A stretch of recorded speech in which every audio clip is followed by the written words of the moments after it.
Gumaling na po sana si mama at humaba pa ang buhay niya. Pakasampa pa si papa ng barko next year. Maging maayos na yung takbo ng karir ko. Magkaroon kami ng financial freedom at comfort life this year at next year.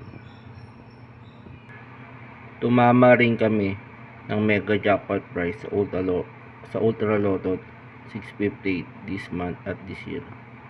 Hiraya manawari lahat ito, amen. The Toolbox Production with Baba Yaga Pictures. A Johnny Palma Toy Play Presentation present.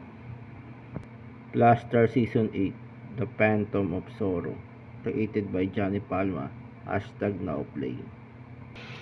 Don Rafael, pinatawag niyo daw ako. Oo, Don Luis. Bilang isa sa matalik kong kaibigan, Luis, gusto ko sana magbilin sa'yo. Ano yun?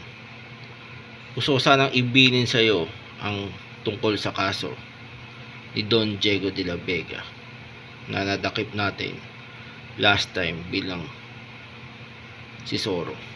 Alam mo naman yan. Oo. Total, gusto kong hihabulin sa'yo dahil tutungo na ako sa Madrid, Spain mamayang gabi kasama ang sanggol niyang anak na si Elena. Kung maaari, ituloy mo ang kasong pagtataksil sa bayan laban kay Don Diego de la Vega.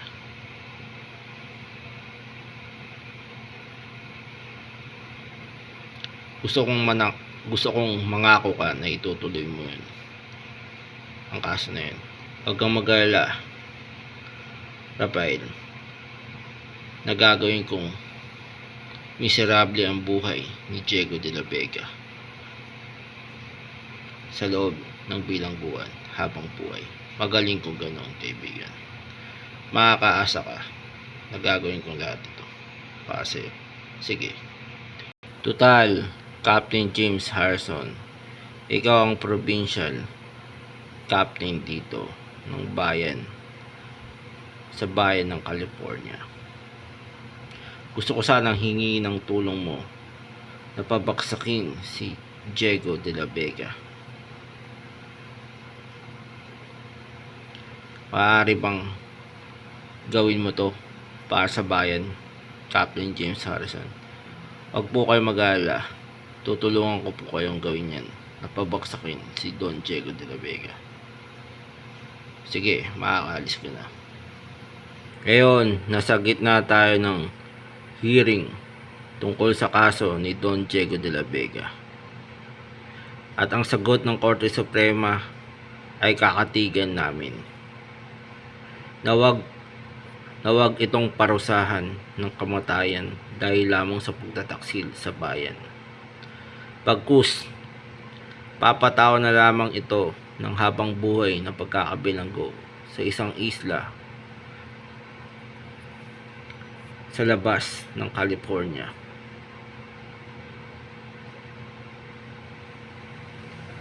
Yun ang sagot namin at hatol namin sa kasong ito. At dahil sa naging desisyon kanina ng Korte Suprema, di ako natutuwa.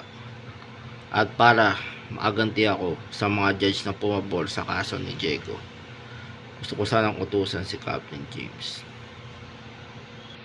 Yes, Don Luis, pinapatawag niyo daw ako. Oo, Captain James, dahil gusto ko sanang utusan ka para nakawin ang manuscript ng kanilang institusyon. Alin? Ng Korte Suprema? Oo, yun na nga. Gusto ko sanang nakawin mo to at itapon mo sa malayong lugar. Sige po, masusunod po, Don Luis. Captain James, pinatawag mo daw kami. Oo, kaya ako pinatawag kayo dahil gusto ko sanang utusan kayo na nakawin ninyo ang malagang manuscript ng Korte Suprema at itapon daw to sa malayong lugar. Masusunod po, Captain James. Anong gagawin natin matapos natin itong nakawin ang manuscript? Didalhin natin to sa isang misteryosong isla, doon natin itago. Yun naman ang bilin sa atin ni Captain James kanina bago tayo umalis para nakawin ito. Okay, sige. Magmadali na tayo. Pumunta natin ng misteryosong isla na yan at doon natin itatago ito. Ay, nako kaibigan. Mabilis talagang kumalat dito sa bayan natin ang balitang pagkawala ng manuscript ng Korte Suprema. Sino naman kaibigan mag-i-interest dun? Isang ordinaryong manuscript lamang yun na nakasulat ang ating mga batas. Kaya nga, yun nga rin pagtataka ko, bakit pa nawala yun. Alam ko na, kaibigan Pedro, bakit ano yun doon, Julio? May naisip na akong paraan para mahanap natin ang nawawalang manuscript ng Korte Suprema. Ano? Magbigay tayo ng pabuya kung sino man makakahanap sa nawawalang manuscript. At pumayag na rin tayong pondohan ang flood control project para sa bayan ng California, para hindi na to bahin tuwing may bagyo. Ano, payag ka ba dun? Payag ako dyan, kaibigan. Basta ikaw. Sige. At dahil dito, bilang isang legend, ay nagka-interest tuloy akong hanapin ang nawawalang manuscript ng Korte Suprema dahil sa pabuyang ibibigay ni na Don Julio at Pedro Pelaez pag nahanap ang manuscript na yun.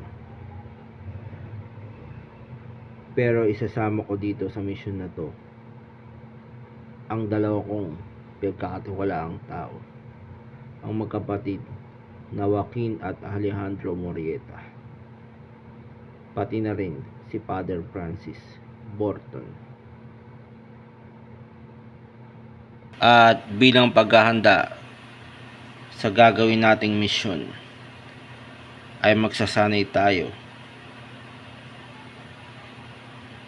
sa iba't ibang uri ng hirap at patibong. Kailangan maging matibay kayo dito sa gagawin nating pagsasanay.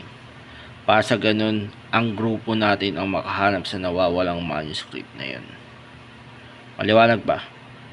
Maliwanag, legendary Jack Three Finger. Magaling kung ganun.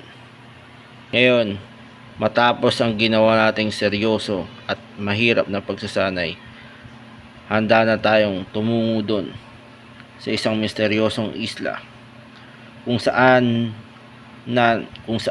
nababalitaan doon dinala ang nawawalang manuscript. At kahit mukhang may bagyo, magtutungo pa rin tayo doon sa isla na yun. Maliwanag ba? Opo, Jack Three Finger. Okay, good.